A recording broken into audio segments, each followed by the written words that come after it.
Hello and welcome everybody. I am SocioPsycho and today we'll be looking at the Dark Eye Demonicon, made by Numina Studios. I probably said that wrong, but whatever. Now, this proclaims itself to be a third-person point-of-view RPG hack and slash, and first thing we'll start off here with is the options menu. This game has 3 difficulties and it is optimized for controller. Your standard controllers are all rebindable, and though there's not much to work with. The music quality in this game is actually one of the best things about this. All the sliders work at a very well pace, and the music feels sort of like a Lord of the Rings. It helps darken the atmosphere and makes the world come alive in the grittiness of the situations. Now, the video, you have surprisingly a lot of options for the limited graphic opportunity. For a game that came out quite recently, I would have expected for this many options on the video setting for the game to look better than it actually does. So when we jump into the game itself, you can get a first hand of how the world looks. Now, graphically, it is a little bit older looking, as if it was on a Xbox or 2008 to maybe 2010. Not so much the case that it makes it unplayable, but ironically enough, it looks maybe a tiny, like an inch better than Dragon Age 1. So the graphic quality you can definitely see. Now, graphic aside, because that can be moved around, what holds this game back is the storytelling itself. While the story is, yes, a little bit immersive, and they definitely have a lot of lore and personal background information during the quests and adventures that you continue to do, the fact of the matter is, the majority of holds itself in a dark and gritty world where you're not really sure who you can trust, and lines are blurred in between who is good and who is bad, and it often makes you have to choose in between these. But the choices it makes you have are very linear and don't make that much of an impact, as the conclusion at the end of each choice comes out to be the same. So really, it is an aesthetical choice, not a game choice that actually impacts the difference of how you play. Your character starts off sounding and acting as if he was a badass warrior, but as the time goes through and continues on, the limitation in the options of what you're able to even say to anybody and how you communicate make you just come off sounding like an arrogant jerk. Many times throughout the game you'll be given an option to handle a certain situation, but it requires you to handle the situation in a certain way, and I will show you what I mean by that. So here we just received a quest because we have extra rations that we need to pick up. He won't actually let us pick up our rations until we deal with a task, which is helping out the sick people in town. But the word he used and the way the conversation went was actually just get rid of them, make them stop bothering me and whatnot. And all you can do is either heal or use bandages. Healing will come from the menu in the skill traits. And there is even a guy who begs you to kill him. He wants to kill himself. He has this plague. But you are not given that option. The game dangles a dark and mysterious world in front of you and says itself as an RPG, but does not allow you to actually make any choices which would make you feel as if you are involved in a story. This world pushes you forward and continues you on a linear path with some minor side quests which don't range too long and, if anything, just drive you from gaining power into fighting combat, putting your skill points into disarming traps and picking up plants and medicine and lore and talking to people and haggling. Things that really are not all that useful in the game. And I feel like they've put them in here just because they simply wanted the game to feel a little bit more aesthetic as an RPG, but the way that it's implemented, that does not fully pan out. Now, if it was implemented in a way that the game was not a burden because of it, the majority of the side quests require you to have a certain level in either blacksmithing, lockpicking, health, plant gathering, and so you continuously put points into these abilities to level them up, therefore not putting enough points and abilities into your combat skills. And so doing side quests in this game is actually something that can negatively hurt you if you're not careful, rather than be a positive reinforcement to make your characters feel stronger. It builds you up in a manner where your character can seem dark and like he doesn't care about the suffering or the lives of other people. But then it makes the choice for you by forcing your hand in the fact that you can't do anything that would actually be evil or dark. The only option you have is the choice that they want you to have. The Dark Mother sent you. Every moment in my life is pain. Give me your sword, or finish it yourself. Hang in there, I'll be back. Now, there are some decisions, and I'm going over and showing you mainly the beginning of the game because I don't want to spoil anything for you if you do go further in. Now, this is a good example, and I guess it's a good time to go into combat, and why this game isn't worth your money. The combat works on a two-part system. You can dodge or parry, but the parry only works if you have adequate skills put into the tree and you're fighting one-on-one, because as soon as you get hit, what's more likely to happen is you'll just be swarmed. Now, the combat in itself is very heavy and very slow. From rolling to movement to attacking, it's just very slow, and there's many times during an attack you can't out-roll or dodge unless the animation of it is finished. And you can see an enemy coming at you and he's going to swing and hit you, and you're in the middle of an attack pattern, but you're unable to dodge or move because you're currently in an animation, and therefore you get hit. And a game that, while I am fine with it not having a regenerational health pool, that doesn't bother me.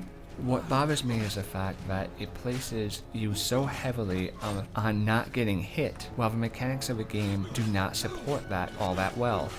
Now, the story in itself, the main protagonist and reason for you being here, is rather sketchy. There are many times during this mission where you say, well, why don't I just leave? Why don't I just leave? Why don't I just kill this guy? Why can't I kill this guy?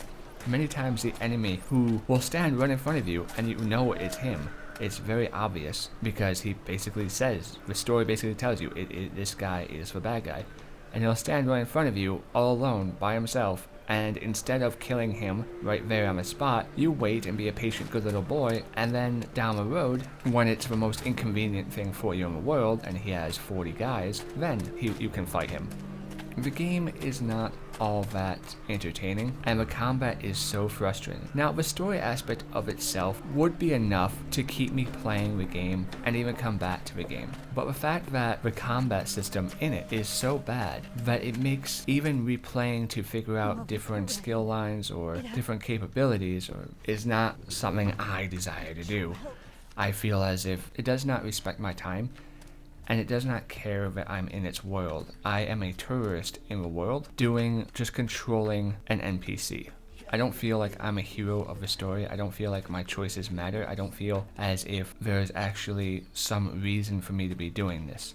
When we look into the skills, you have your strength, agility, constitution, and courage. These all help in making you a stronger person, and it's probably where you should put the majority of your points instead of into the secondary options, which only are really helpful in certain dialogues, but it doesn't mean you can't get through a dialogue unless it's a side quest. And if you put all your points in the side quest, then fighting is going to be even more of a bother than it will be. And you have different sword abilities for either one-handed or two-handed weapons, and you have parry and dodge. Like I said, parry is pretty much worthless, and dodging is the best thing to do in the game to try not to get hit. But the dodging and the fighting animations are so slow, the enemy continues to throw a bunch of different minions at you in large numbers. Their tactics are not to give you a fight that'll be challenging and fun, but majority of times just to try to wear you down by sending X amount of troops at you, a barrage of men into you, which makes it even more difficult, followed by the fact that majority of these fights, not all of them, but the majority of them are in close-knit quarters. They're either in alleyways or really tight streets like this. Spaces that are really uncomfortable to fight in because you don't have room to maneuver. And you can't parry against a bunch of people because one person hits you and then it snowballs from there and you die very easily. When it comes down to being able to skip anything in the game itself, it's very annoying. Dialogue, you can skip per dialogue lines, but you can't skip cutscenes. And so this is extraordinarily frustrating if you're fighting a boss or some figure where he wants to have a monologue for 5 minutes before he fights you. Even if you can skip through half of that, the lag time it has in between still makes it you wait about 2 minutes. The game feels extremely, amazingly linear. Not only does it hold your hand, but it puts you in a stroller and pushes you down a hill. And it is frustrating and annoying. You really have no choice of your own because anything you do doesn't make an impact in the world. You can say, well, if you choose to let the cannibal go in your first mission is to either kill a cannibal or let him go. It doesn't matter, because all the people that live in the town will eventually be displaced, and it has no lasting effect throughout the rest of the game. And when it comes to the story in the end, this game has one of the worst endings. Think of Mass Effect 3 before they patched it up when they released it. This is equal to that. You build up your character trying to find some connection throughout the entire game, only to have the fact that at the end, you find out nothing you did even matters to begin with. Now, I need to fight this guy to get my ring back, and as you'll see, I'm severely outnumbered, and so I have to dodge to get back. Now, the combat in this is slow, and it's a button masher. You just basically spam the same button over and over again. You have some magic power. That's enough.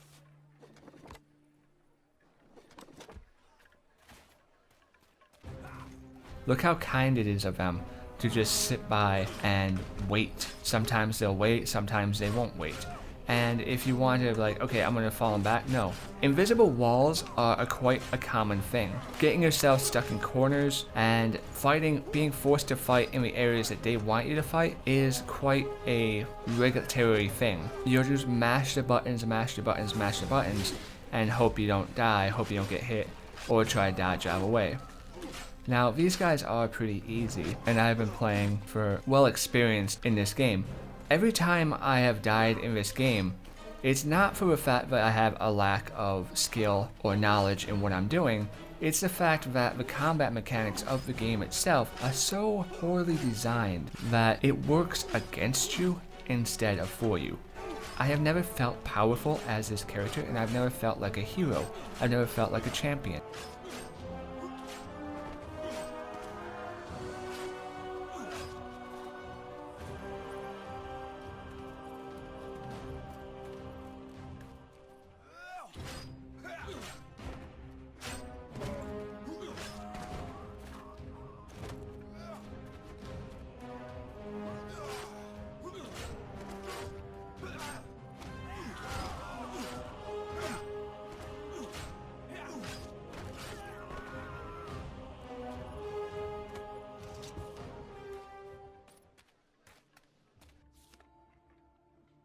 Now, that little cutscene where the enemy was running away, even though I just sliced pretty much like his entire chest to pieces and ribbons, apparently I don't kill my enemies. Some I do, some I don't. It doesn't make sense. There's a large inconsistency in this game about a great many things, whether it comes down to personal choices and dialogue. My character will say 1 second, "No, I refuse, I hate you, I'll see you dead before I allow you to do this." And then the thing he does immediately after is run away from the enemy instead of fighting him. It's this sort of, they're trying to force you to watch the game in hopes that it'll be enough for you.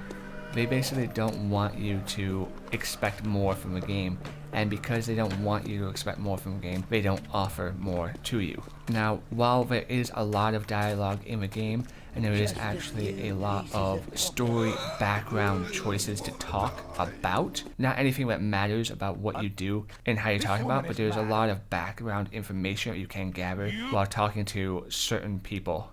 So this is a perfect example right there of what I was talking about. He said, "I will see you dead before I let you have my sister," and he draws his sword on the guy.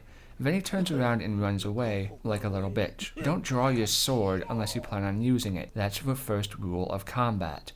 While the limited choices in how you maneuver in the world and the limited landscapes and graphics are all something that could easily be worked around if the combat itself wasn't so horrible.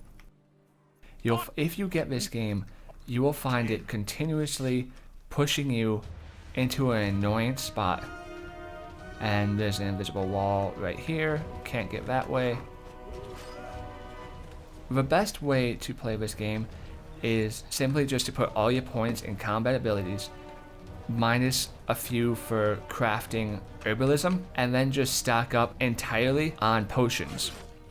Now, why I say that is, vendors won't even sell you a large amount of potions. It kind of forces your hand to make potions for yourself. And there'll be combat scenes where the enemy will send a wave of 20 troops against you, and then immediately after the 20 troops, they'll have a boss battle. Then immediately after a boss battle, there'll be something else, and then something else.